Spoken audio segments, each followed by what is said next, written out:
হ্যাঁ এই শালি, টাকা কি তোর বাপ দিবে?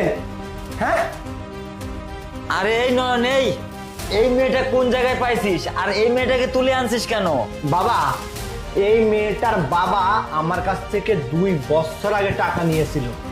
ওই বুড়াটা তো মরে গেছে, কিন্তু ওর টাকা দেওয়ার কোনো নামই নেই। আজ গেলে বলে কাল দিব, কাল গেলে বলে পরশু দিব, খালি আমাকে ঘোরাচ্ছেই। সেই জন্য আজকে ওই বাসায় নিয়ে আসছি, তুলে নিয়ে আসছি। এই মেয়ে, তুমি আমার ছেলের টাকাটা দিচ্ছ না কেন? কিসের জন্য দিচ্ছ না? শুনুন, টাকা দিব না কেন?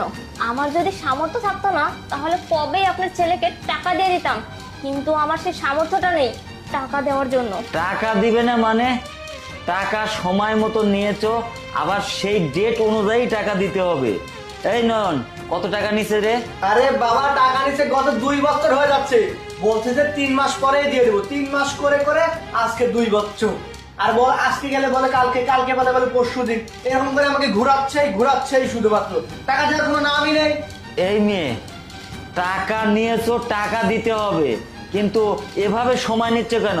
আর তোমার বাবা টাকা নিয়েছে, আরে ওর বাবা যে টাকা নিয়েছিল সে দলিল বা কাগজপাতি কি ঠিক আছে? হ্যাঁ, সব কিছু আছে, দলিলে সিগনেচার করে রাখছি। হ্যাঁ, ডকুমেন্ট তো ঠিকই আছে। তাহলে টাকা নিয়েছো, টাকা তাড়াতাড়ি দাও, টাকা দিচ্ছ না কেন? দেখুন, আমি তো বলেইছি যে টাকা আপনাদেরকে দিয়ে দিব। আমার বাবা ওনার কাছ থেকে 20,000 টাকা নিয়েছে, আর উনি এখন বলতেছে এখন নাকি 80,000 টাকা হয়ে গেছে।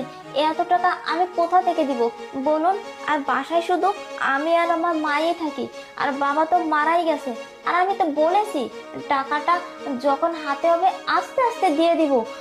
এত চাপাচাপি করলে কিভাবে টাকা দিব বলুন? এই শালি, টাকা দিতে পারবি না তো আমাকে ঘুরাচ্ছিস কেন? হ্যাঁ, আজ নয় তো কাল মিথ্যা কথা কেন বলতেছিস? সব নাটক করতেছে। ভদ্রভাবে টাকা দিয়ে এখান থেকে দিতে হবে। এই নন, থাম, পাগলামি করবি না।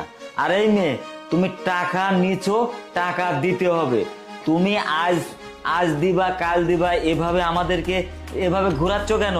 তুমি মানুষের বাসাতে কাজ করে হলেও ধীরে ধীরে আমাদের টাকা পরিশোধ করতে হবে কিন্তু। হ্যাঁ স্যার, আমি তো আপনার ছেলেকে বলেছি যে আমি মানুষের বাড়িতে কাজ করে আস্তে আস্তে টাকা দিয়ে দিব। দরকার পড়লে আমি মানুষের জমিতে চাষ করব, তারপর ধীরে ধীরে টাকা দিয়ে দিব। কিন্তু আপনার ছেলে তো বুঝতেছেই না, আমার কথা শুনতেছেই না। হ্যাঁ মা, ঠিক আছে, তোমার কথাও ঠিক আছে। অন্যের থেকে টাকা পয়সা নিলে এসব টাকা পরিশোধ